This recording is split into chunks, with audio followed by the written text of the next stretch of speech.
Welcome to Dumo Plays. I am Dumo, and today I have Splatoon 2 content for you. I'm talking about Squid Beakons and why you need to start using them. Not necessarily why you need to run them, but why you need to use them when they're out on the map.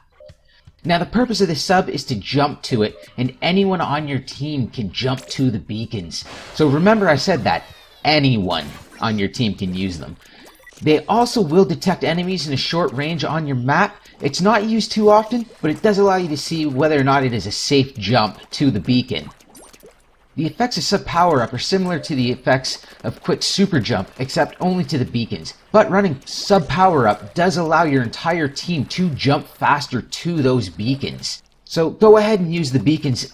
There is an investment there made for the entire team. And if the beacon user really wants a beacon in that set location that they can use every time, they'll just drop two in the same area if they keep getting used. Generally, it doesn't really matter who jumps to the beacon, as long as there is a player in position when it is needed.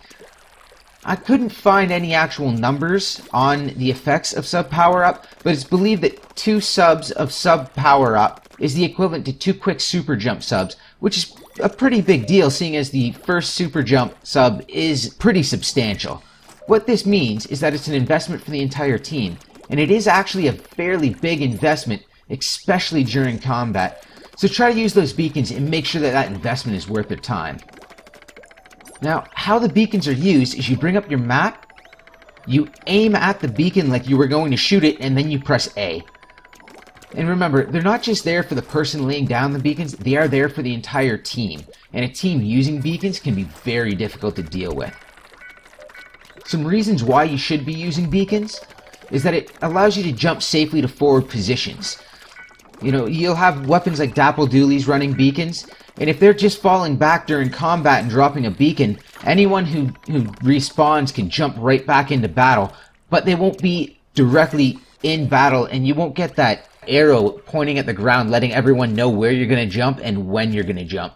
They can also be used to be placed in flank positions so you can jump in and go straight into a flank. Beacons also allow you to jump quickly to defensive positions and positions where you can flank their push. It also allows you to quickly jump back towards your spawn without actually jumping to your spawn during clam blitz and giving up on the clams that you've collected so far. When you're placing beacons, you want to remember to place them against walls and in corners that the enemy is going to walk past and not easily notice. It's not so much that they won't notice it, it's more that it's easier for them to miss it. Again, dropping them in flank positions or defensive positions is rather helpful, and putting them in hard-to-reach positions that might need to be defended. Muscle Forge Fitness during Clam Blitz is a really good example of this. It has that back alley that people like to come up, and it's really difficult to get back, and instead of jumping to spawn and giving up your clams, you can jump back to a beacon and defend it. If you're in a forward position, just fall back a little bit, place a beacon following the same rules of hiding against walls, in corners, things that are easy for the enemy team to miss. And then players respawning can jump right back in and be very close to the front without giving away their jump location. This can put a tremendous amount of pressure on other teams. It takes away the travel time it takes to get back into the fight, so it's more like the team is fighting near their spawn point than it should be fighting so far away. And of course, without giving away the jump location, jumps don't get camped, bombs don't end up there. It's just a safer way to do it. When you should use them is basically anytime you're respawning, you should be checking your map to see if there's a beacon there that you can use, if it's safe, if it's worthwhile. Remember, the beacons will show enemies in an area near to it, so you'll be able to see whether or not it's a safe jump. You'll also be using them anytime you see something that needs to be defended. Again, Muscle Forge Fitness, that back alley. Arowana Mall also has that ink rail on the left side during Clam Blitz. Sometimes players like to put beacons down over there so they can get power clam, jump quickly, and take the rail across. I will actually put beacons on the defensive side up and out of reach so we can jump over, take those out, and then either take the ink rail back to defense, or we can just push up along the left side.